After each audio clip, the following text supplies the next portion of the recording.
Lechi lach to a land that I will show you.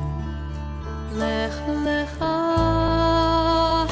to a place you do not know.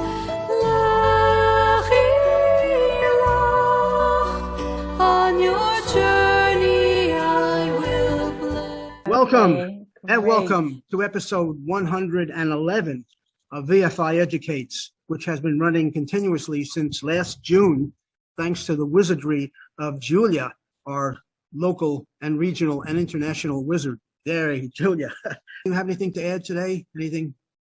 I have nothing to add today other than we're glad to see you. And if you've never come to one of our programs before, this program is being hosted by Volunteers for Israel. Sorry if it sounds repetitive, but we work with Sarel in Israel, and we help to facilitate civilians volunteering on IDF bases in Israel based on need to try to support Israel and the Army. If you're interested in volunteering in the future, please let one of us know. Thank you. Julia, welcome back. Thank Take it away. you. Thank you all. It's so good to see you all again. It is amazing that you are back. And again, I'm sorry that I didn't participate in more of the schmooze sessions. And I had a great trip to Czech Republic, which is a beautiful, amazing place. Highly recommended. I don't have a Zoom presentation about it. Those who've been with us for the last year, so you know that we had a presentation about Seychelles Islands, where I've been, before, and UAE, which was an amazing experience. So we had two presentations about those. This time we have no presentation about Czech Republic, even though it does deserve it. So what we are going to do now, we are going to jump to Jerusalem. We're on our way to the old city of Jerusalem, through it. We're on our way to the city of David, where it all began. For some reason, I don't know, something is going on with the Zoom. I cannot make virtual background. I don't know, it just doesn't let me do it. So instead of having my favorite virtual background, I will have my favorite friend. Most of you are familiar with her. This is Corona Malka, and she's right here with me to support. Okay, so I will place her behind. Okay, and we're ready to go. I will start sharing my screen, and you will tell me if it is okay in a minute. Yeah. Okay, here we go. Yeah, we can see it. We're good, Julia. You good? Yep. Okay, great, amazing. So as you can see, we are on our way to the city of David, where it all began. This is with me. I'm Julia Newman. I'm a tour guide. This is a pay-as-you-wish virtual tour, as always. So payment is highly appreciated. And here we start. So as I told you, we are on our way towards the old city of Jerusalem, towards the city of David, which is located just outside of Jerusalem. I believe that those of you who've been to Jerusalem, you've been to the city of David. Those of you who've been to Israel, you've been to the city of David. But just in case we have folks who've never been to Israel, which I believe is true, it is located outside of the old city. And therefore, we sort of have the modern city of Jerusalem. We have the old city of Jerusalem, and now we have the ancient city of Jerusalem, known as the city of David. And these are three different things, okay, to make things complicated. So the best way to get to Jerusalem is by public transport. So I use the train and then the light rail. And here we are right next to the municipality of Jerusalem. This is here in the center. And as you can see, there are quite a lot of people around us because this is Sukkot, you know, the holiday of Sukkot. And even though Sukkot is not one of the three pilgrimage in the ancient times, not one of the three regalim, as it is called, but in modern day Israel, we sort of care more about when we have vacation and less about what was commanded in the Bible.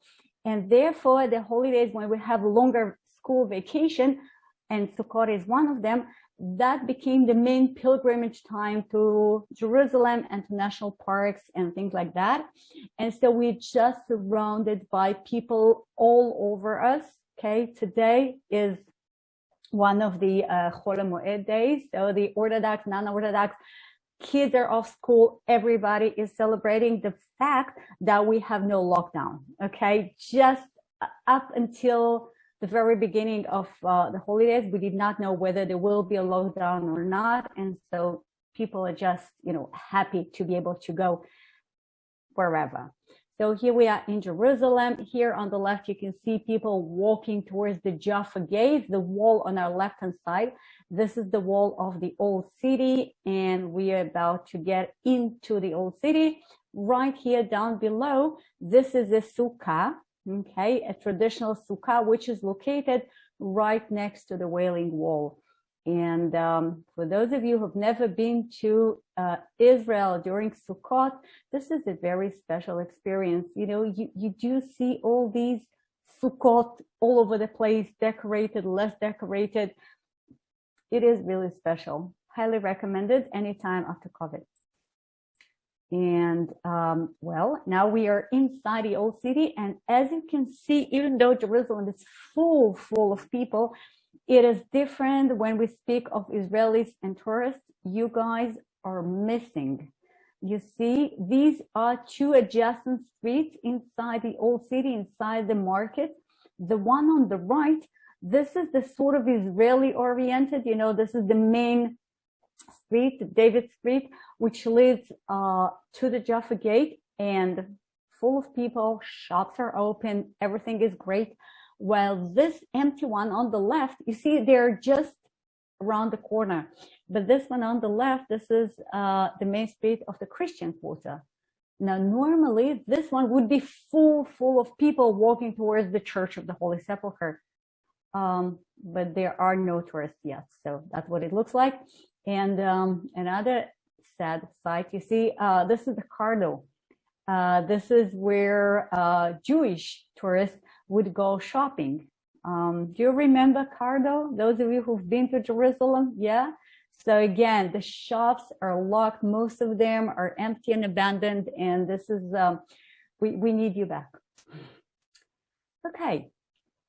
And yet, before we get to the city of David, this year we had two priestly blessings. We had the Birkat HaKohanim twice. Normally, it's only once during the Sukkot festival, but this year, because they wanted to make less people gather together, next to the Wailing Wall, so we had 2 days of Birkat HaKohanim. So one was yesterday and the other one was today. This photo you see was taken yesterday, not by me, okay? It's a professional photo, but you can see how many people there are. I mean, again, till the very last moment, there were debates about, shall we implement the so-called Tav Yarok? I mean, only the vaccinated people will be allowed in, or everybody, or what should we do about it? The bottom line was that it was announced that only the vaccinated will be allowed to get to the Wailing Wall. And the result was that everybody went there and nobody checked anything. So that's what it looked like. And just a little video for you, what the blessing of the priests look like, the Birkat HaKohanim. Okay, this, can you see it, guys? Yeah? Okay, so that's what the prayer looks like. This is the video from today, from the Western Wall, and you can see the Arbat Aminim, the 4 species. You can see all these men. Okay,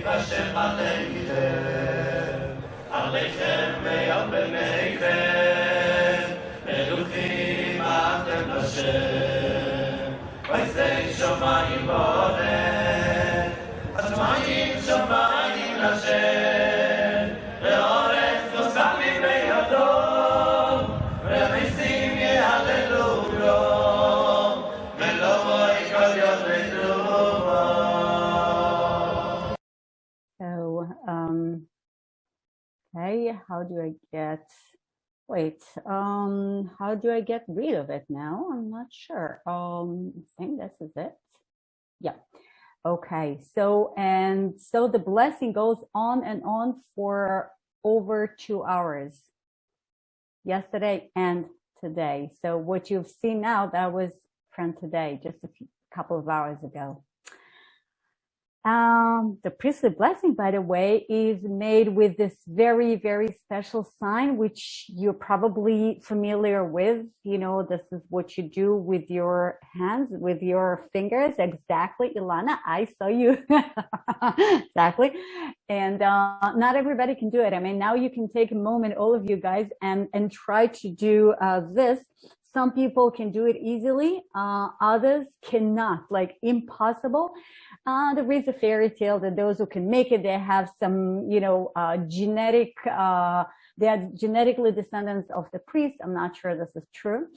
Now, just recently, I've looked at this photo, you know, of Spock from Star Trek, and I saw that, you see his hand, right? And yeah, he is actually doing the blessing of the priest, and that's because the director of this amazing series, he was Jewish, and he told on one of the interviews that when he was a little kid, he went with his father to a shul, and he saw this sign, and he was so deeply impressed, like he never forgot it, and he never saw it before or after.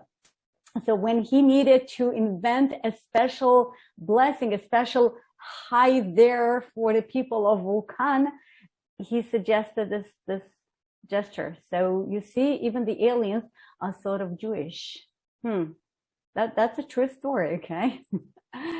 Okay, and finally, we walk through the Dung Gate. We leave the old city through the southern Dung Gate, which is the closest one to the city of David. And then we cross the road, we look down there, and that's what you see, okay? An incredible mess of walls and structures and awnings and fences and God knows what. And then we take another closer look from down there. Do you recognize? Guys, some of you spent quite a lot of time in there. Do you recognize what it is? Well, see, I guess, okay. Can anybody tell us what it is? I mean, you did spend a lot of time inside this hole. Okay, Ilana, this is the Givati parking lot. Exactly. This is the Givati parking lot. And if you wonder where, for God's sake, can you park a car here? So the answer is that you cannot. It used to be a Givati parking lot until they started excavating the place some, I don't know, almost 20 years ago, and they're still excavating it, and they have more and more amazing finds. This is a different story. And Professor Yuval Gadot of Tel Aviv University, who is in charge of VFI Plus archaeology program, he is one of the leading archaeologists of the excavations down here. So God willing, once upon a time, you will make it to Israel in reality, and then you will be able to keep excavating this amazing thing, which is just across the road from the old city. You can see the old city wall up here, okay? Beyond this wall, this is where the Davidson Archaeological Park is, and the Wailing Wall. And then across the road on the right-hand side, this is where the city of David is. Bottom line, one of the best locations to excavate in Jerusalem and Israel in the world, I guess. So, yeah, welcome to the city of David. Finally, Sukkot in the city of David. Once again, you can see the Sukkah. According to the Jewish tradition, a Jew, at least a male Jew, okay, must have all his meals inside a Sukkah. And so if a place wants to be attractive, possibly attractive to an Orthodox Jew, so this place must have a proper sukkah so people can have, you know, something to eat. And this is very important for Jewish families. And so no matter where you go, any possible tourist, Israeli tourist attraction will have a sukkah. So this is a large enough sukkah for all of us to have lunch inside. And this is the Ark of David, of course, the main symbol of the city of David. And here, up here, you can see some weird looking, well, symbols maybe. Actually, these are the ancient Hebrew letters, what we read here, assuming we can read ancient Hebrew, ancient meaning the first temple period, it says Ir David, okay, the city of David. This is Ir and this is David, okay. The triangle is Dalet. City of David, Ir David, and yeah. Before we start getting downhill, and the city of David is located on the slope of this little long hill called the city of David, we have to climb upstairs to a roof which enables a beautiful 360 degrees look of the city of David and Mount of Olives and the old city and you name it. So let's take a look. Okay. Right in front of you, you can see a white structure. This is the future. Hey guys, somebody is drawing lines, yellow lines on the screen. I don't know how can that be? Do you see it, or is it just see me? it. Somebody is drawing. Okay. Somebody is drawing lines. Okay, the clown that decided to disturb this conference, please stop what you're doing. We don't need the childish kindergarten behavior today. They might not know that they're doing it.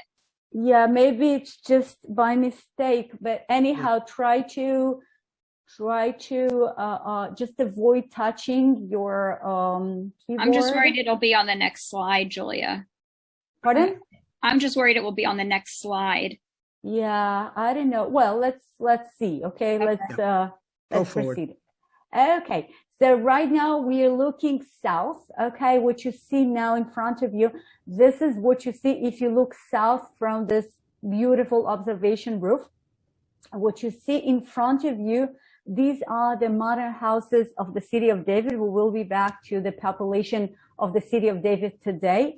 And then the mount which blocks our view, this is Armon Anatziv, or Jabal Mukaber, with this beautiful promenade. Again, some of you, I'm sure you've been there. And on the left, all these houses on the left, they belong to a contemporary Arab Muslim neighborhood known as Silwan. And among them, there are also a few Jewish families living in a little neighborhood, which is called Ma'ale HaZeitim, the olive ascent.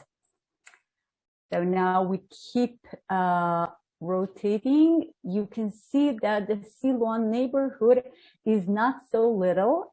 Whatever you see now in front of you is Silwan. And this is the southern part of Mount of Olives. Well, now you can see a group of tourists. This is amazing. Okay, this is a tourist family, Jewish, obviously. And you saw the cemetery of Mount of Olives. And now we are looking directly north, and we are facing the southern wall of the Temple Mount and the gray dome of the Al-Aqsa Mosque. And we keep looking left, meaning northwest, and this is the Jewish quarter. This is the Jewish quarter. This is the Yeshiva Porat Yosef. You can see the wall of the old city, and finally on the left, you can see this relatively big structure here. This structure is a Catholic monastery, which is located on the slope of Mount Zion.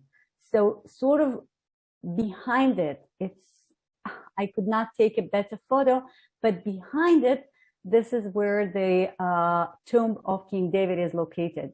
So we are going to tour the city of David where he lived, and we are not that far, just a little bit downhill from the place where, at least according to the tradition, his tomb is.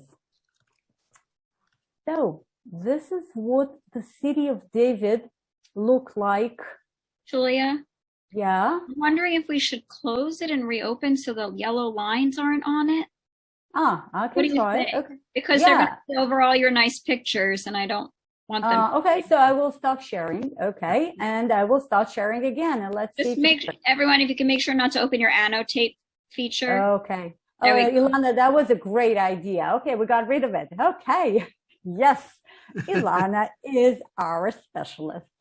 Okay, so this is what the archaeologists understand, this is what the archaeologists believed, the city of David looked like long ago, approximately 4,000 years ago, okay, 1800 BCE. This is the Jebusite city, as it is called in the Bible. The Jebusites were a nation, were people, part of the Canaanite local indigenous people, and we don't know the name of the city, or maybe we do know, because it is believed that the Jebusite city, the city of David, otherwise known as Jerusalem, is the city called Shalem, which had a king whose name was Melchizedek. Melchizedek is the king of justice, the king which meets Abraham in the book of Genesis. So Melchizedek, Melech Shalem, Melchizedek, the king of Shalem, was probably the king of Jerusalem. And therefore, Jerusalem is the place where Abraham have been. And this is where you see this photo of the Al-Aqsa Mosque. This is where the Temple Mount is. This is where Mount Moriah is, and this is where the temple used to be, and now the Dome of the Rock is located. So this is the city of David. This is the city, the tiny little, it's hard to call it a city, the tiny little town, which was taken over by King David. And then King Solomon, his son, made it a little bit larger, just a little bit uphill and northeast. And then on top of the Temple Mount, or otherwise Mount Moriah, he built a temple.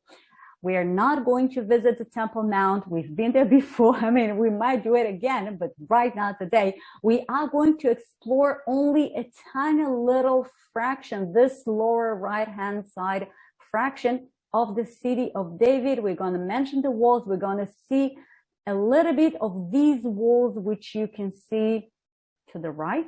And most important, we will make it to this little white structure, which is the mighty citadel of Zion. Okay, so we are on our way. I tried to do the spotlight. Okay, here we go. So the Jebusite city, this is how it all began. The King David and his men marched to Jerusalem.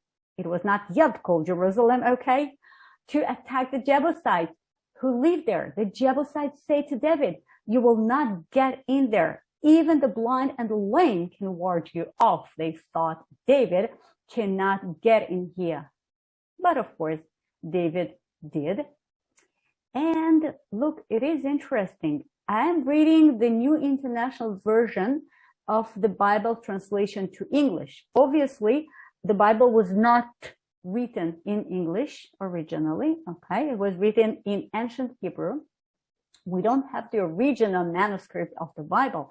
The oldest Bible we have, the oldest Old Testament we have, are the texts from Qumran, the Dead Sea Scrolls, which we were talking about before, which means that the oldest Bible text we have is only about 2,100 years old, which is not that much. Hey, that was my fault. I tried to disable notating, but instead I disabled sharing. Okay, here you go. Do you see me, guys? Yes. Not me. I mean Yes. Okay. You do see me, but I need you to see my screen. Actually, this is more important. Anyhow, what I was about to say is that, you see, here it says, on that day, David had said, anyone who conquers the Jebusites will have to use the water shaft. Okay? The thing is that I will show you what is believed to be the water shaft David is talking about. But actually in Hebrew, he does not say water shaft. Okay? This is a problem because what he says in the Bible we have in Hebrew, he says tzinor. Okay? The word tzinor exists only once in the Bible, and that's here. And since this is the only place in the Bible when they use the word tzinor, we're not sure what it is. In present day Hebrew, by the way, tzinor means a hose. So probably we are talking about something which has to do with water supply. And so maybe probably King David used the same water shaft, the same water supply system. We are going to explore in a minute, at least virtually. So here we are, right next to the cashier of the city of David, and we are standing on this metal thing, which allows us to look down there and see some foundations of some mighty structure. And in order to see better, we're going to walk downstairs into these foundations. So please follow me. Here we are. We are down there in these foundations, which are believed to be by one of the leading Israeli archaeologists who just recently passed away, Professor Eilat Mazar, to be the palace of King David. Okay, there is a lot of controversy. We're not going to discuss it right now, but this is what most present-day Israeli archaeologists believe, that actually as we are standing here, as we're looking at this floor, we are standing exactly where King David and King Solomon, and you name it, which king of Judea of the First Temple period would stand, which is quite amazing.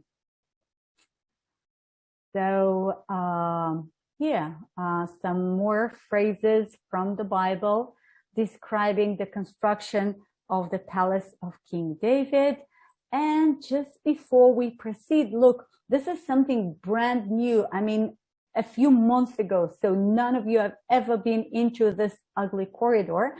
And what is so special about it, that this underground corridor connects the let's call it the palace of King David with Givati parking lot.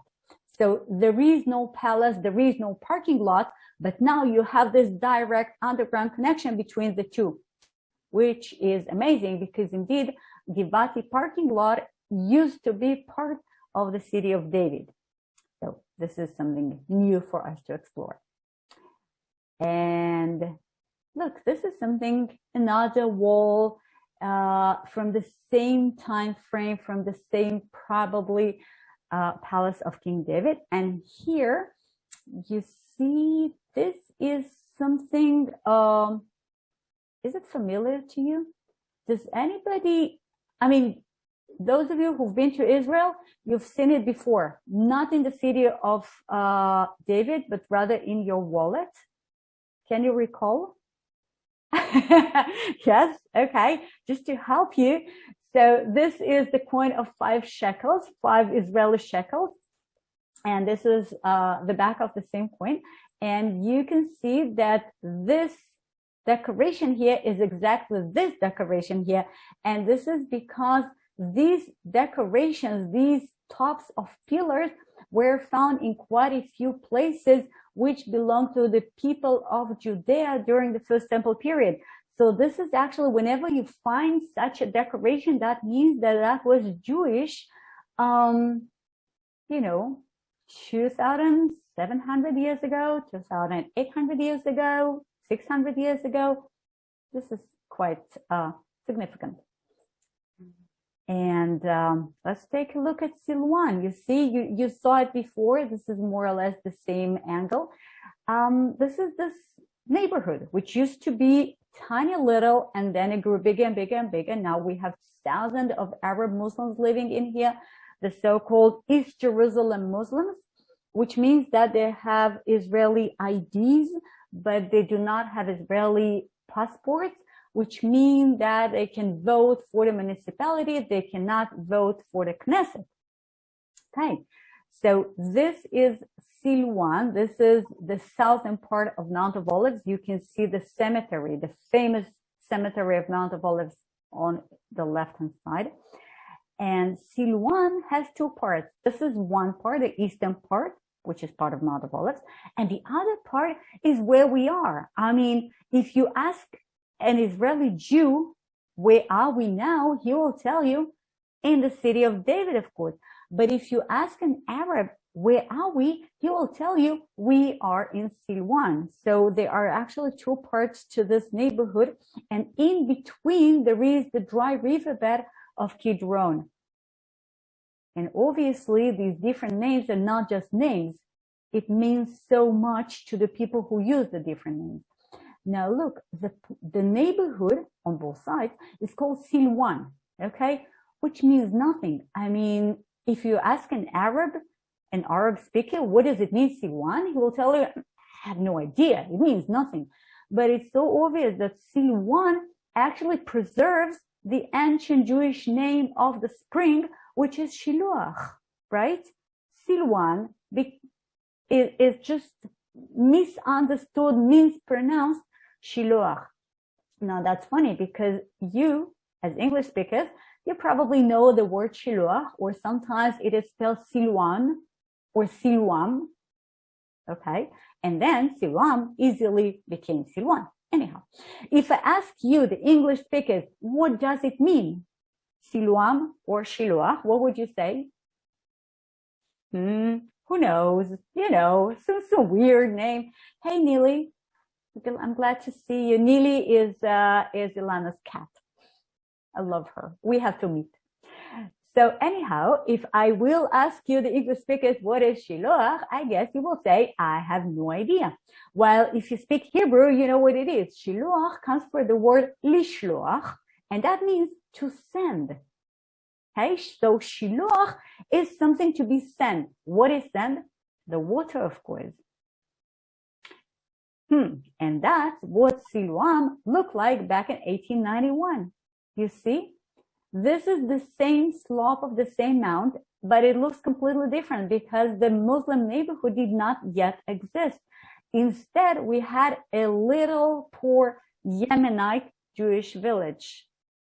And then the Yemenites left during the Arab Revolt back in 1936. And then the Arabs moved in, and then the Arabs built more and more houses.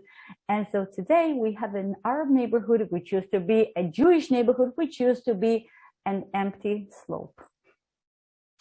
Now we're walking downstairs, and here we are at the most famous, most important part of the excavations of the city of David, which is known as Area G, which was first excavated by Kathleen Canyon during the British Mandate. And what you see on your right-hand side, you see a very well fortified, a long, massive, mighty wall, which is not upright. Yes, you see what I'm talking about? Okay. So the suggestion, I would say almost totally accepted suggestion is that this is a retaining wall which used to support a very massive, very heavy, very important building, which used to be up on top, which is the palace of King David. Now, the wall is older than King David, older than the palace, and therefore the suggestion is that there used to be another palace of a Jebusite king before King David. So basically, King David conquered the city, conquered the palace, rebuilt the palace, but used the same location. In this or other way, we are probably looking at the retaining wall of the biggest, the incredible, amazing, huge palace, which used to be there.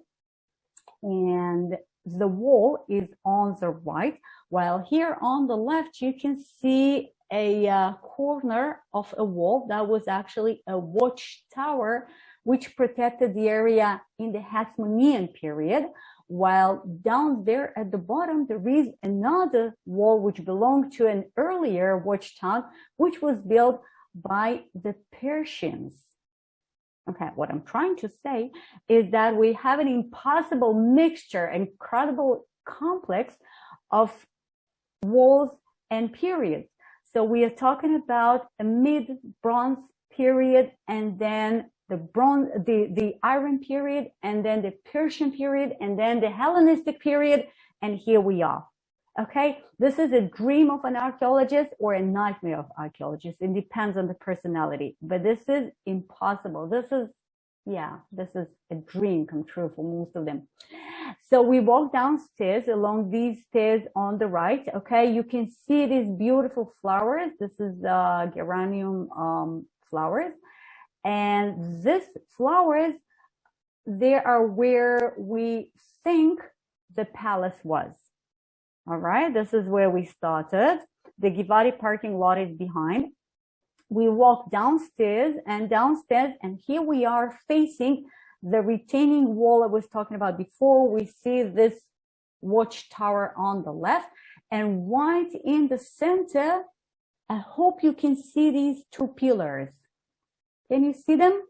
Two pillars in the center, okay, standing on a, well, it's modern floor, but it replaces a floor which used to be here in the ancient times, original. And that's actually a house, a 4 compartments house, which is a typical 90% of the cases that would be a Jewish house. And that house is known as the house of Achiel because we found an inscription mentioning the name of Achiel. So a guy whose name was Achiel, we know nothing about him, we have no idea who he was, but that guy lived here when Temple of Solomon was still there. And that guy, you see here on the left, these are the same pillars, the same floor, the same house I was talking about. And then right next to it, can you see this stone with a little opening in it? I hope you can see. Okay, well marked. Well, these guys were just like us. You know what it is? Any ideas? What is it? Okay, well, this is a toilet. Yeah, okay. It is a toilet. It was found here. It was excavated. We know exactly which germs these guys had. This is an amazing investigation. And right next to the same house of Achiel, we found these amazing, truly amazing clay stamps called bula. Little clay stamps which were burned and survived, and they bear the names of people we know from the Bible, from the book of Jeremiah, from the period when the first temple was destroyed, the 6th century BCE. I don't know how about you, but each time, again and again, I have goosebumps, you know, when I look at them and I think that these are the people we read about in the Bible, and here they are. Another inscription which deserves, you know, a separate presentation, which we're not having now, is an inscription above a grave, which is inside here underneath the houses of Silwan. And that inscription is dedicated to a grave of a guy. His name did not survive. It just ended with Yah, so he was a Jew. And he was a royal steward who says that there is no gold and silver, only his bones. Please don't touch my grave. Now we will continue. We walk downstairs and we follow these guys. I was alone because Noam, my son, went to Sinai to celebrate Sukkot in Sinai as it should be with his girlfriend. So I was just following these random people. So we walk downstairs, and as soon as we make it to this house, you see, this is the house of a Jewish family, which belongs to an organization called Elad, El Ir David, to the city of David. And this is a Jewish organization which brings back Jewish families, Jewish Orthodox families, of course, to live among the Arabs of Silwan. This is no easy, okay? For nobody, they're well protected, well guarded. Amutat Elad. We are about to get underground with a few more people, and now we are walking down these metal stairs. Just take a look at this photo. This is an iron axe which was found in Ashdod, not in the city of David, but this iron axe belonged more or less to the same time frame when the city of David was built and when the tunnel, which we are about to enter, was carved. So look at this tiny little, I would say almost miserable tool, and see what our ancestors made with it. Okay, some photos on the wall. Captain Charles Warren, another person who deserves a separate presentation some other time. And here we are. We are walking in this concrete tunnel, and then we make it to this steep stairs leading deep underground towards the spring. If you've ever been there, you will not forget. We made it downstairs. We look up here. That's where we came from. This is very steep, very deep. This is amazing. And remember, they made it over 2,000 years ago. And we keep walking. I will skip this video. And we make it to the Warren's Shaft, the so-called Warren's Shaft, which is, according to some archaeologists, is the Tzinor, is the water shaft which is mentioned in the Bible. It is a very deep shaft. Some believe that it's actually natural and it has nothing to do with the Bible. Some believe that it was carved deliberately to bring the water from the spring, which is down there.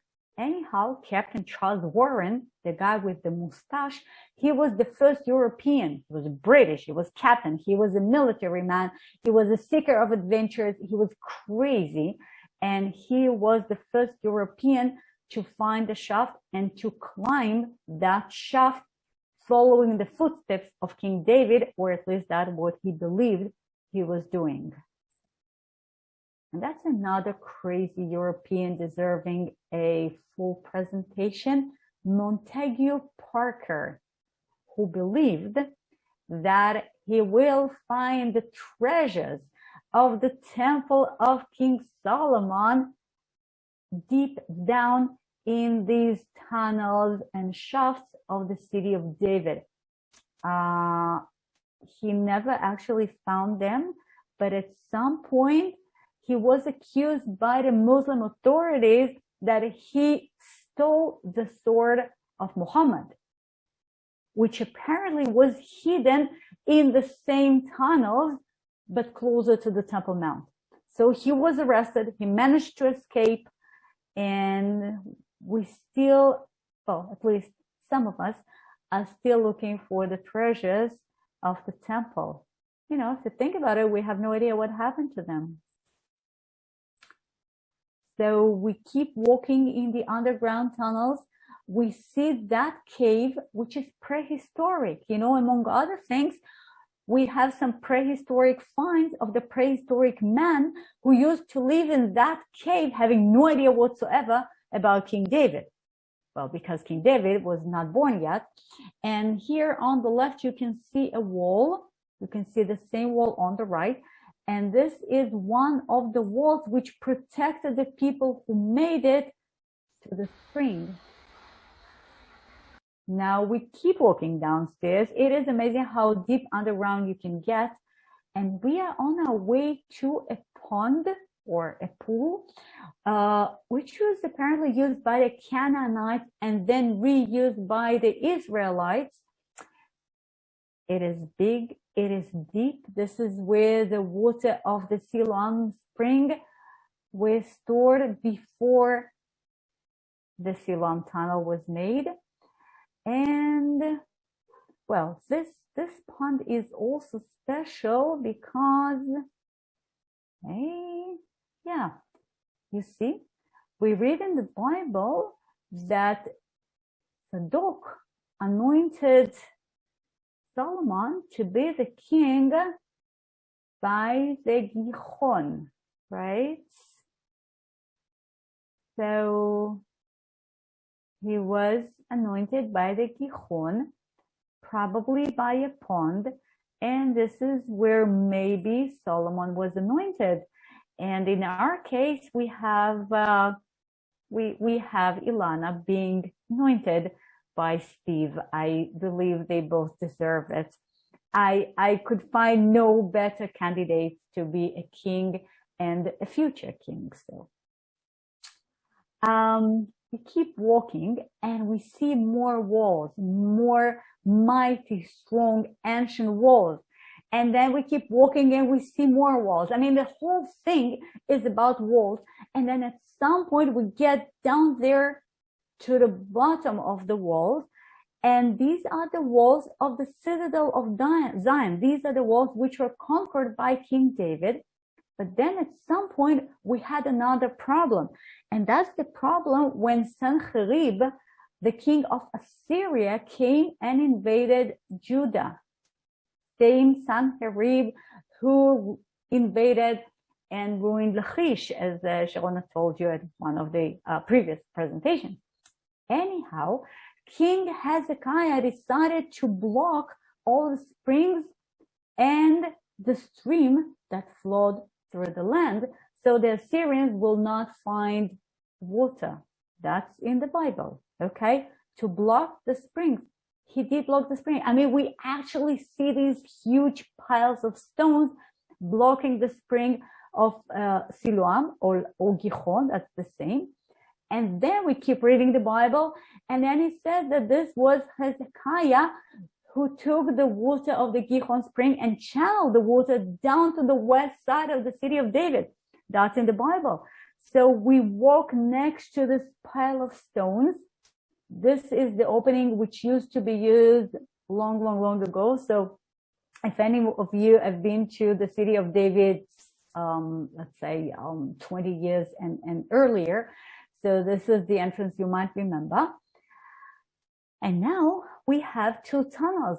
We have the Hezekiah tunnel or the Siloam tunnel. This is the fat blue line, okay, leading the water from the Gihon spring in the city of David all the way to Hezekiah's pool, which is here. And we have the older tunnel, which is the Canaanite tunnel. Now, since Hezekiah blocked the way of the Canaanite tunnel and made this tunnel, so the Canaanite tunnel is the dry tunnel today, and the water is still flowing through the Hezekiah's tunnel. So now you can make a decision if you prefer to walk the dry tunnel, which is higher, or to walk the lower tunnel, which is the wet tunnel. Okay, now you have to make a decision. Hezekiah's tunnel, straightforward. Canaanite tunnel, you take a left. All right, okay, suppose you chose the Hezekiah, the wet tunnel, so you need a flashlight, you walk straight forward, and here's the water. And then you start walking in the water. This kid decided to go into the water, and then he decided that the water is too cold and too wet, which is true. So he turned around, and this photo was taken from inside the tunnel by me. And, well, otherwise you walk the Canaanite, the dry tunnel, which is about 18 centuries old, you know, not that old. So you walk and walk. You should be fairly slim because it is very narrow, very high. You walk and walk and walk. And this is an opening which led the water from the Canaanite tunnel into the Canaanite pool when it still worked. And okay, we're done. We walk through this revolving door and back to the surface. But the Canaanite tunnel actually continues. As you can see here, it was not fully excavated, but it is there. Here we are. We see the blue sky. We look backwards. We see the southeast corner of the wall of the Temple Mount and a huge, amazing olive tree. We keep walking, and hey, this is something which truly deserves a different presentation. We will be talking about this at some point when we visit the Israel Museum. But right now, since it was found here in the city of David, I will just say one word about it. This is known as the inscription of Theodotos, the son of Vetanos. And this inscription tells us about an existence of a synagogue way before the temple was ruined. So the oldest known synagogue, the oldest, at least mentioned, described synagogue was in the city of David as well. So the inscription is in the museum, and we'll talk about it at some point. We passed the Miyuchas house, which is the first Jewish house in the area in about 1,900 years. This is another house belonged to the Jews of Elad organization. We pass through the gate, and on the other side of the gate, there is a Muslim house. You see, actually, the Muslim house and the Jewish house are the same house. It's the same building divided into two parts, but they don't talk to each other. They try to ignore each other. They don't call their neighborhood the same, and they basically have nothing in common. And then we walk downstairs, very steep, very slippery, and then we make it to this beautiful wall surrounding Brichat HaShiluach, the pool of Siloam. So that's what you see when you enter it. We had the pool of Siloam from the first temple period, and this is the pool of Siloam of the second temple period. It was huge. The size was about half an acre, and only this little part with the stairs was excavated. Why? Because the other side, you see where all these trees are, this part belongs to the Greek Orthodox Church, and they're not willing to sell it. And this is a private property. They don't want it to be excavated, and so it's not. But at least, and that was just by accident, the Israeli Antiquities Authority found these stairs about, 15, 16 years ago. So here it is. I mean, this is the Siloam pool mentioned so many times in the Mishnah and the Talmud. And this is the same pool, of course, same stairs, just from the other side. And once again, I told you we have sukkah everywhere. So again, we can make a break, sip a coffee. And that's what the Siloam pool probably looked like as it was built by King Herod the Great some 2,000 years ago. And we have the Simchat Beit HaShoeva, the pouring of the water on the altar of the temple, and the water had to be brought from the Siloam pool. So it also has great Jewish traditional religious significance. And up here we have a mosque now, you see. Well, if you walk upstairs from the Siloam pool and further upstairs, modern stairs, you reach the mosque. And then you have to walk downstairs, you see, just beyond the door. And that's what you see when you look downstairs. This is all what is left from the Siloam pool of the first temple period. Actually, everything here is Byzantine and later, but this is where the tunnel, the wet tunnel, the Hezekiah's tunnel ends, right here under this tree. So if we take a closer look, that's what we see. This is the same remains of the pool of Siloam. This is an Orthodox gentleman who decided to use it as a mikveh. That was a bit embarrassing. Okay, you can see his forehead, his triangle up here, and he made that sign, you know, just stop, don't get closer. So I did not. That was really weird. So the Orthodox gentleman is making a ritual bath in the Siloam tunnel, and this piece of a pillar belongs to a Byzantine period church, which is dedicated to one of the miracles made by Jesus right here at the Siloam pool. Again, it is an amazing place. And the Siloam inscription describing how this tunnel was built. I will not get too deep into it, but this is another story. The inscription was found inside the tunnel. It was taken by a local Greek person, and later it was confiscated by the Ottoman authorities, and now it can be seen in the museum in Istanbul. Unfortunately, we don't have it, but that tells us about how this tunnel was made by two groups of workers working one towards the other until they met. And the last but not the least, the pilgrim's route to the temple.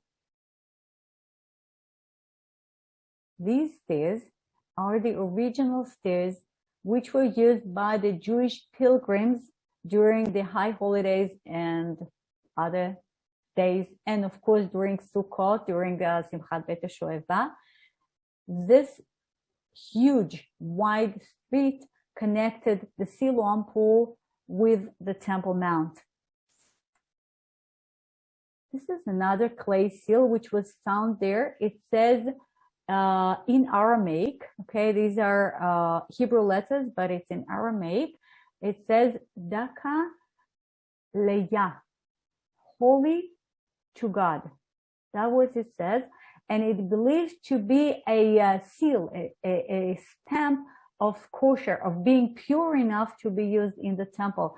So this seal is definitely from the Second Temple period. And, you know, somebody had it and just dropped it, you know, just fell off his pocket as he was ascending uphill after taking a purifying bath in the Siloam pool.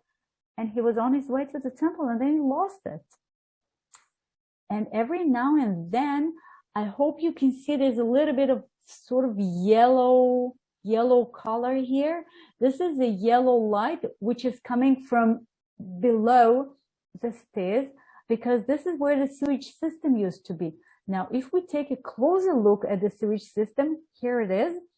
And Josephus Flavius described that the Jewish rebels were hiding in the sewage system of Jerusalem, and this is where they were found and killed by the Roman soldiers when Jerusalem was taken over and ruined in the Great Jewish Revolt, 70 AD. So this is the Jewish system, and the archaeologists found objects and coins and pots inside. I mean, we can really see that what Josephus Flavius is telling us is true, because this is where people were hiding. You know, they found pots, intact pots with food inside. Somebody was sitting there ready to have his meal, hiding, trying to save his life, and then the Romans took him away. So this is another. I know that I use the word amazing too often, but there's no other word. I mean, it is amazing. And here we are. I mean, you know, this is the end of the Great Jewish Revolt. We have no temple, but here we are, all of us, back in the city of David. So this is how the Jews were ascending uphill to the temple. You see, this is the Siloam pool where we are now from the times of King Herod. They were walking upstairs, uphill, all the way to the Temple Mount. And then they could use either the Huldah gates or the Robinson Arch at the southwest corner of the Temple Mount. And here on the right, this is a photo which was taken yesterday. These are present-day Israelis on their way to the Kotel, on their way to the Temple Mount, and I don't know, ascension to the Temple Mount then and now and forever. I don't know. I put a question mark, but I think that's it. I mean, it is forever. And just to show you for a sec another angle of the story, here we are, back in reality, back in the modern street of the city of David. Okay, here on the right, you can see the wall behind which is the city of David. Okay, and here on the left, this is the wall behind which the Givati parking lot excavations are, and this is the great dome of Al-Aqsa Mosque. And what you see on the left, these are the walls of the houses of the people. So here, this is Arabic. You don't read Arabic, but this is the translation of what it says here in English. And since it's a bit difficult to read, I will tell you what it says. It says, my land is no suitcase and I am no traveler. Okay, this is something the local Arab wanted us all to read and know. And this is a decoration which I think just summarized the whole conflict, the whole story. This is decoration on the gates, on the gate of one of the Arab houses down the street here. A palm tree with fruits, beautiful. And You see at the bottom, you have the two knives, the two swords. I mean, we are talking about the land of milk and honey for both nations, and we keep fighting. So I'm not sure the owner, this is what he wanted to say, but this is what I see in this beautiful decoration of his pens. So let's finish with the pray for the peace of Jerusalem, you know, from Psalms. May those who love you be secure. May there be place within your walls and security within your citadels. This is the pray for the peace of Jerusalem, and this is the pray for the peace for all of us, for all Israelis, Jews, and Arabs alike. And yeah, I hope that will be true. So thank you all for joining me, and donations are appreciated as always on this PayPal account. So thank you so much, Julia. And yes, this is a free program, but donations are always welcome. I put the information in the chat, but it helps us and helps Julia to continue to bring us these wonderful programs for free, and it's much appreciated. I will put the information one more time in the chat. Thank you so much, Julia. I know I dug in the Givati parking lot, but I did not know all of this. So nor did I know that I'm a king. So I appreciate it. Of course. I prefer queen, but that's fine. Well, I'm sorry, that's what the Bible tells us, but yeah, but he definitely deserves a crown. No doubt about it. Okay, now I would look at the chat. Let's see.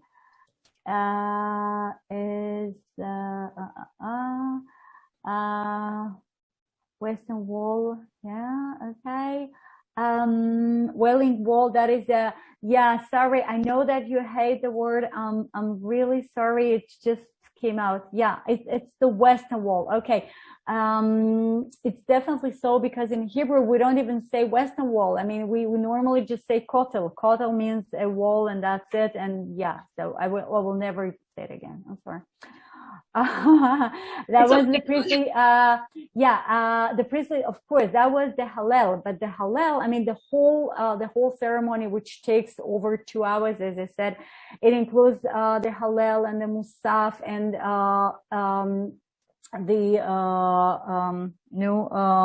the Hoshanas, and there are so many other parts to it, but the whole thing, the whole ceremony is known as the priestly blessing. And now the actual priestly blessing is only part of it. Yeah.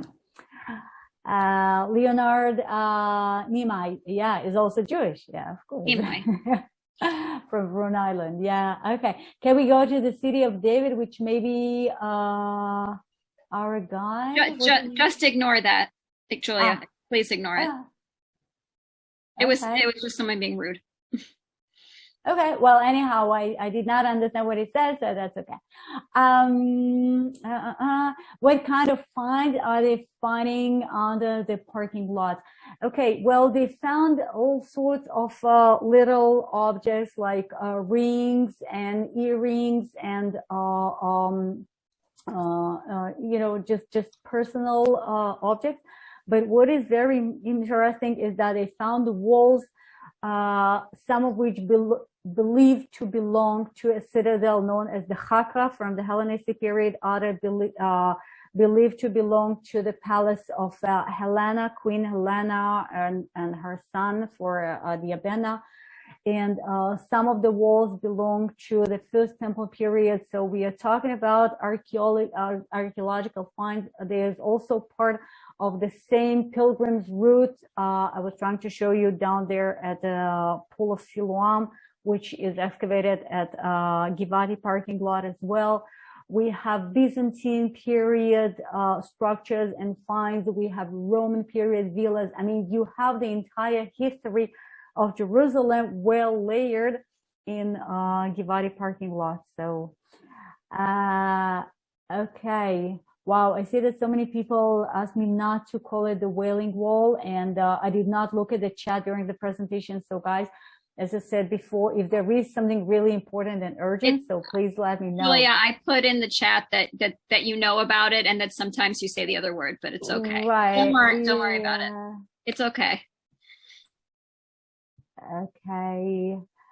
Well, I can only add sort of apology. I am Russian, you know, I have my Russian origins, and I do speak Russian quite often. And in Russian, there is no other term but the Wailing Wall, okay? The Russian translation of the term Wailing Wall. So I'm so used to the term, so I sort of translating Russian to English, but okay, I will try to avoid it. Okay. Why does it look like it's in the valley, not on a hilltop? I'm not sure what is it, but the city of David was located on a little relatively flat hill, which descends towards the south, and it more steeply descends towards the east. And so the city of David was built on the hilltop and on the slope, a bit similar to what Haifa looks like, if you're familiar with Haifa. You know, it starts from the bottom and goes all the way to the top. So the city of David started probably from the top and got lower all the way to the spring, which was not inside the city walls. It was disconnected, and then it had different walls which connected the city with the spring. Okay, availability of water. Lowell, what do you mean availability of water? Is there water in the Gihon spring? Trying to answer the previous question. Okay, all right. So where in Givati does it connect? Well, it connects right across the road. It's right across the road from the entrance to the city of David area, Pam. When you come from the old city, so you have to enter the old city. When you come from the old city, you walk downhill. You want to enter the city of David, you take a left, and then underground there is this tunnel, this new corridor, which connects you to the Givati parking lot, which is on the right. Right there. Okay. Is the Siebenberg Museum? I'm not sure what it is. What is this museum? Siebenberg Museum? Okay, I'm not familiar, so I'm not sure if it is open. Sorry. Is there a publication of all this by an academic archaeologist? Well, there are hundreds, thousands, libraries of publications. If you want to have just, a fraction of it, I would suggest, generally speaking, if you're interested in the city of David in a more detailed way, so they have a wonderful, amazing website. So you simply Google the city of David, and there's so many links to various publications. There are wonderful videos. There are all sorts of 3D models. It is great. Okay. On top of that, there is the Israeli Antiquities Authority, which have publications as well, and it's just endless. And we have an annual meeting, which is held by the city of David, by an institution called Megalim, which is part of it. And they keep excavating, explaining, debating, and arguing about everything. Where is Sheikh Jarrah neighborhood? Okay, Sheikh Jarrah is exactly on the other side from the old city. So the city of David is south of the old city. Sheikh Jarrah is north of the old city. Okay, both are almost connected, almost touch the old city, one on the south and the other one is on the north. Archaeologically, they do that, build on the same side. Yeah, of course. Julia? Okay, yes. Yeah, I thought it'd be wise to just mention that VFI Plus, or VFI Plus program, has a component called VFI Plus Archaeology.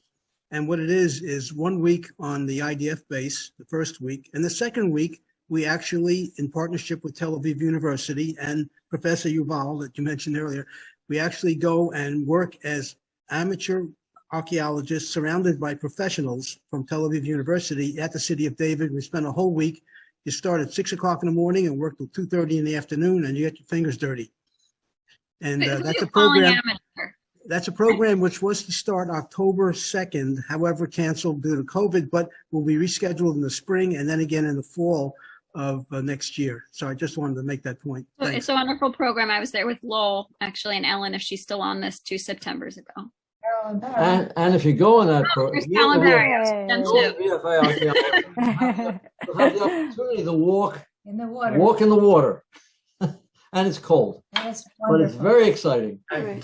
And you come out of the tunnel and you walk all the way up to the old, up to the old city. Or you can use a shuttle. If you're too exhausted, you can use a shuttle for 5 shekels. Same coin I've showed you before, works no for the shuttle. Hey, Carol and Barry, good to see you. Okay, we still have a few questions, so I suggest I will answer the questions on the chat, and then we open it to, open schmooze. Okay, so back to, all right, Harry, do the toilets indicate running water? No, not at this point. I mean, we do have toilets with running water, but that's much later. That's not before the Roman period. While here we're talking about the biblical period. So anyhow, toilet basically means that you have a nice place to put your butt on, okay? And then you just have some hole in the ground, which will have whatever you placed in the toilet, okay? So we're not talking about running water. We're not talking about lead pipes, of course, and nothing like that. It's just making things convenient. Shalem, okay, that's interesting. Harry wrote, Shalem is another form of the word shalom. Okay, so yes and no, because in Hebrew, generally speaking, we have something we call the root of the word, shoresh, okay, the root of the word, which has 3 letters. And these 3 letters, if you have the same 3 letters in different words, so that means that they are connected in their meaning. Okay, that works for 99% of the cases. And the 1% when it does not work, it means that the words are so ancient that we actually lost the original meaning of the words. Okay, so shalem and shalom, they have the same root. They have the same 3 letters in common, which is shin, lamed, mem. Okay, and so in that term, in that meaning, shalem and shalom are the same, are different forms of the same root, but they have different meaning, because shalom is peace, as you know, while shalem means a whole or intact. And now there is a connection between the 2 meanings, because if there is a shalom, if there is peace, so everything is intact, everything is perfect, everything is whole, okay? So shalem and shalom, they are connected, but they're different. And I think one of the things which makes Hebrew language so beautiful, at least for me, is this idea of roots, because, you look at totally different words, you see that they have the same root, and then you start looking for the original meaning, the idea behind the words. So this is really amazing. I will give you another example, which I really like. Sorry, it has nothing to do with the city of David, but it explains the idea. Okay. The word for hand in Hebrew is yad. Yad. Okay. While the word for a friend, or somebody, not a close friend, but somebody okay, is Ilana, is Yadid. Yadid. Yadid, okay? Yadid is Yud Daled. Hand and hand, Yad, together, it's Yadid. Because if you're friends with that person, you will shake hands. You have 2 hands. Okay, I don't know. I think it's beautiful. But anyhow, just to answer quick question. Harry's question. Yes, Steve, sure. Are all the roots made of 3 letters, or are there 4-letter roots, 5-letter roots? Okay, 99.9% of the roots have 3 letters. We have very few roots which have 4 letters, and that means that this is a word which came from a different language, which was adopted by Hebrew in some stage, maybe very early stage, but it does come from a different language. Okay.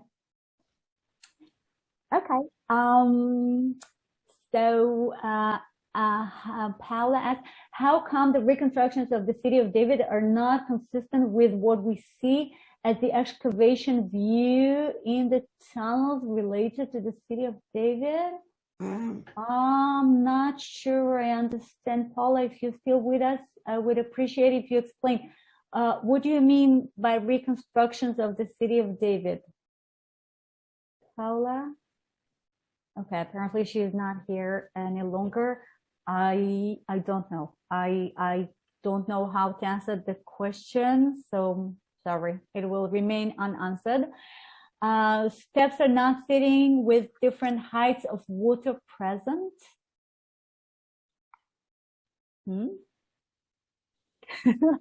Guys, you are asking very complicated questions this time. I have no idea what you mean. So Roberta, if you are here, please talk to me. Okay, Roberta, okay, as I recall from archaeology class from City of David, actually David conquered City of David area first, and then after 3 years conquered Upper Higher Mount city of Jebusite. The Higher Mount thus became Temple Mount. This is a suggestion. This is one of the understandings of the biblical text. I suggest you all go back to your Bible class and reread the chapter. So this is a possible understanding. This is not, specifically described. Yes, there is a suggestion that the city of David and the citadel of Zion and this Jebusite city are not the same place. Okay, but this is a different presentation, and we need an archaeologist to explain that, or a Bible specialist.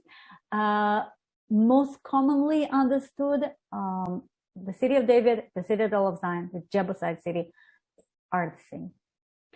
Harry, do they know what kind of food was that abandoned meal? Yes. I don't know, but yes, I mean, you can tell by the remains, and if you will look for the scientific publication about these pots, you will find out. I don't remember. It was kosher though. Okay, Jennifer, thank you. All right, making the nice Chag Sameach. Oh, YouTube, Shalom, Yuri. Hey, good to see you. Chag Sukkot Sameach. Yeah, people asked about what food was found. Again, same question. Sorry. Good question. I understand the question. I don't know. Before, we are back to the Wailing Wall. Okay. Just keep going. Okay, guys, sorry. It's fine. Okay, yeah, maybe we'll just stick to the Kotel. Okay. The PayPal address to donate slowly. Okay, it is paypal.me/Noam, Noam, Newman. Like Paul Newman, but that's Noam Newman. Okay. I put it in the chat. Oh, okay, thanks. Okay. Question from Leora. Do olives still grow on Mount of Olives? Yes, sure, of course. The most beautiful, the most ancient, the most wonderful olive trees in Israel grow on Mount of Olives. In the past, the entire mount was an olive tree plantation, and then, little by little things were built. We have a huge cemetery, we have a huge Muslim neighborhood, you saw Silwan, and then we have so many churches, and we have so much more, and therefore we don't have that much room for olive trees. But yet, yes, we definitely have olive trees there, and the most huge, famous, amazing, holy olive trees are to be found in the Garden of Gethsemane, which is a holy place for the Christians. Okay, that's a different story. But this one is at the footsteps of Mount of Olives. So, yes. Julia, why don't you mention next week? Yeah, of course. So next week, you are more than welcome to join me for something which is in between a presentation and a virtual tour. Since next week, we will be celebrating Simchat Torah. So I decided that then the most appropriate thing for us to do is to visit synagogues across Israel. Now, since we have thousands of synagogues, we will definitely not visit them all. And I decided to choose 7 synagogues. Now, I wanted it to be not archaeological sites, not museums, but actual synagogues, actual working, active synagogues where people actually pray. And yet there is something special to say about these synagogues. So I started thinking, Sharona joined me for, brainstorming. And eventually we came up with like a few dozens of synagogues. And yeah, this is way too much for one presentation. So we will have a presentation about 7 working, special, different, unique synagogues across Israel. And it might be continued because, I still have so much more special, interesting, etc. synagogues. So we will be visiting 7 synagogues. 7 is a special holy number. And we will be in Jerusalem, of course, more than one synagogue. And we will be in Akko, and we will be elsewhere. That's a surprise. But we are talking about working, active, unique synagogues. And there's one synagogue that talks in some strange, non-existing language. Exactly. This is one of the synagogues in Jerusalem. Julia, Julia, the other thing is that I've had a few people ask me if they want, when they come to Israel, how they would contact you to be their tour guide. So if you could say how you would like to be contacted, or I gave them your email, but if you want to, I can put your email again in the chat. Okay. I actually have a new email as well. So on top of the one, no, it's okay. I mean, I use both of them. So on top of the one you placed, I will, it's Newman Julia. I put it on chat now. NewmanJulia51gmail.com. Okay. This is the second email I use, and I will be delighted. I will be more than happy to guide you in reality, because, no matter how hard I work, no matter how many photos I make, no matter what, it's not the same. I mean, it can never possibly be the same sitting on a chair watching computer. I mean, it's so much better to walk, sweat, have sore legs, and be there. So I look forward to it so much. Okay, let's see. There is Yuri wrote me a special message in Russian, special private. I will not translate, but Yuri, if you're still here, большое спасибо. Paula recommended. What? Вы здесь. Прекрасно. Okay, we will not switch to Russian. Don't worry, all of you guys. No. And all right. What else? Achia, the burn house, and overlooking the Kotel Hotel. I'm not sure. There is a place called the Burn House, and the house of Achiel, the one in the city of David, is also burned. But I mean, we have 2 different burn houses from 2 different periods and 2 different locations. Pam wrote, can't wait, get back to Givari. And that's Ellen. I totally understand. Harry, I heard that the act of shaking hands was to show that neither side had a weapon in their open hands. Easier to be friends that way. Yeah, exactly. This is the same explanation I've heard. probably it was true in the ancient times as well. I mean, even if you don't shake hands, but you just show your hands and they're empty, so probably you're not going to kill your potential friends. Okay.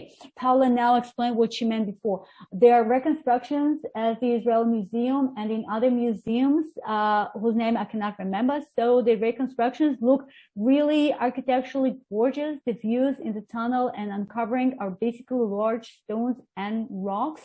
So where are we?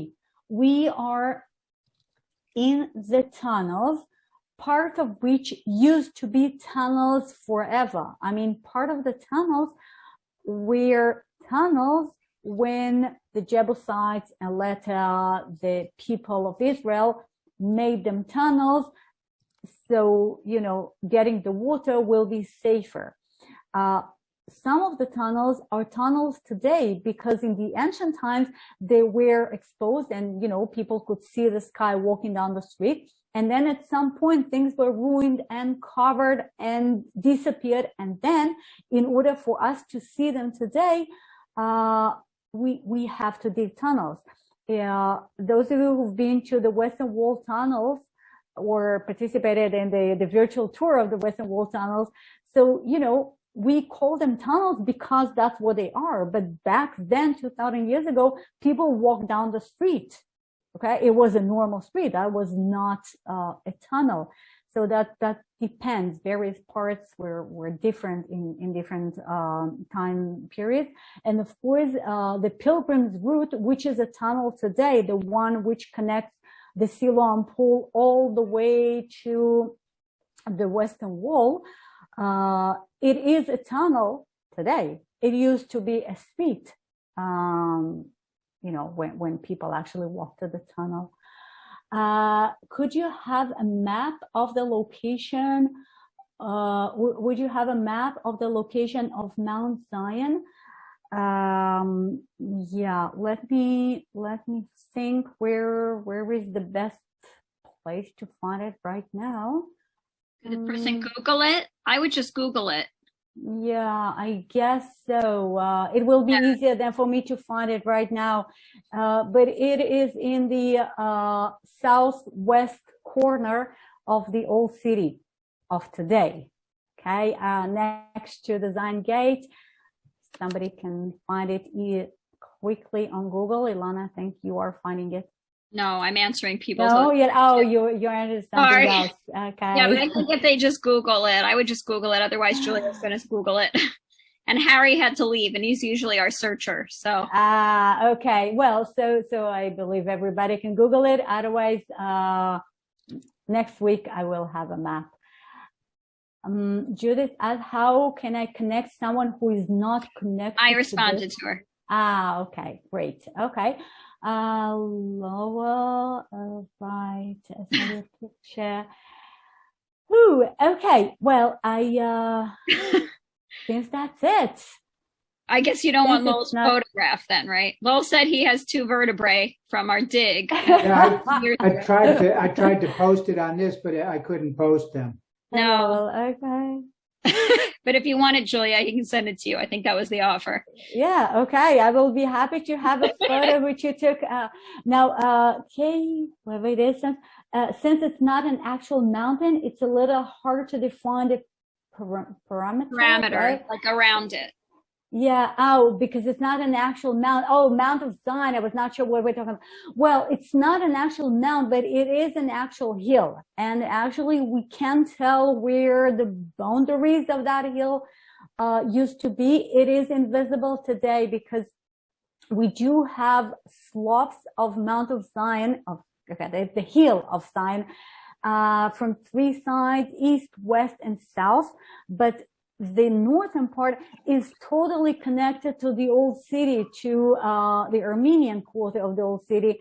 And so it is invisible today. But it is a hill which was part of a larger hill, the so-called Western Hill, on which the Armenian quarter and the Jewish quarter are located. And there is much to say about Mount Zion, but that's not part of the presentation. Oh, Lowell, you sent a picture.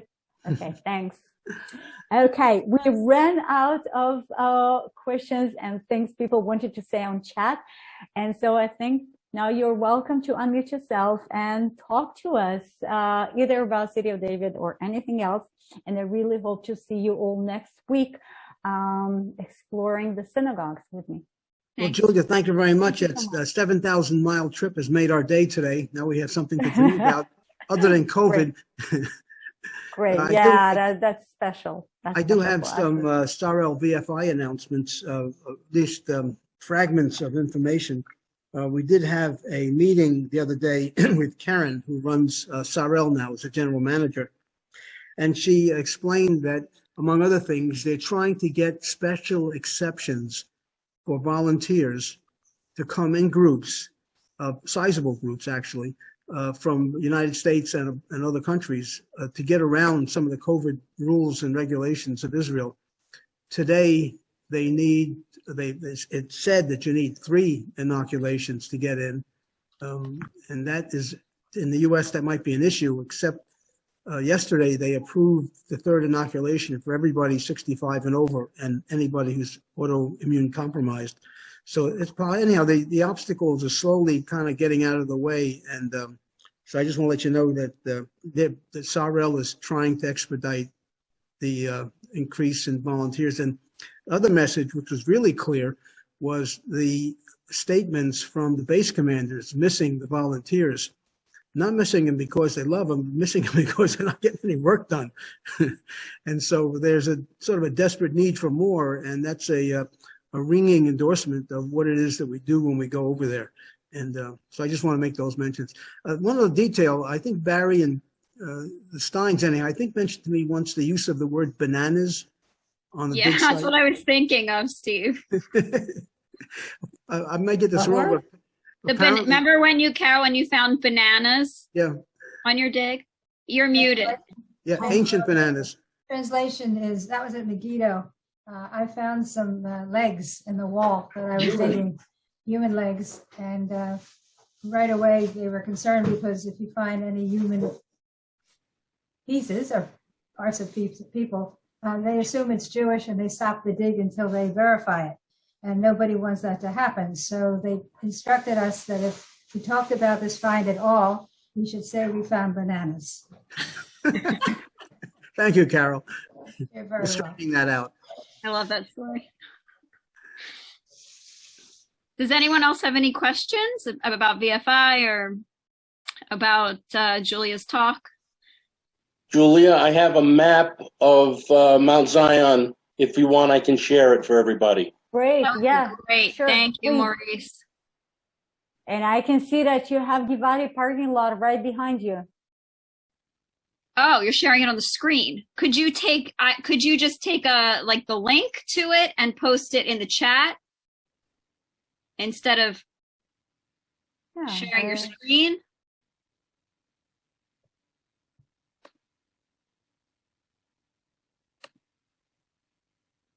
Yeah, if you could just do it in the chat, that would be great, because then everyone could go on their own computers. I would like to know, my Okay. daughter went to Israel on an archaeological dig when she was 16, and I would like to know where she can get more information. If you could send it to me so I can let her know about it for next year. About the VFI Plus trip? She's 51. That's fine. That's perfect. Is that a good age? That's a great age. Why don't, Paula, I'm going to give you my email address and she can contact me and I will give her information, okay? I'll give it to you in the chat. Okay. Can you see the chat? Landesberg? No. But you know how to look at the chat, I'm saying. Yeah, right. Okay. I'm going to give you my email. Do a move it also not see the game that's in the bed. No, don't say it. Okay. Any other questions or anyone want to talk about anything? Barbara, how you doing? Are you still okay after your shot? You're okay? Barbara went I'm through quite a fine, but- bit to be inoculated. Yeah, but we're thinking of only having had one, the J&J. Right. What I was thinking here, how do I come up to 3? But Right. that I'll work out. And I know I just saw there's a booster for J&J coming Right. out. So, all And right. we're in schmooze mode now. Yeah, And we're in we- schmooze mode. we stop recording, and welcome to stay as long as you like and talk about whatever is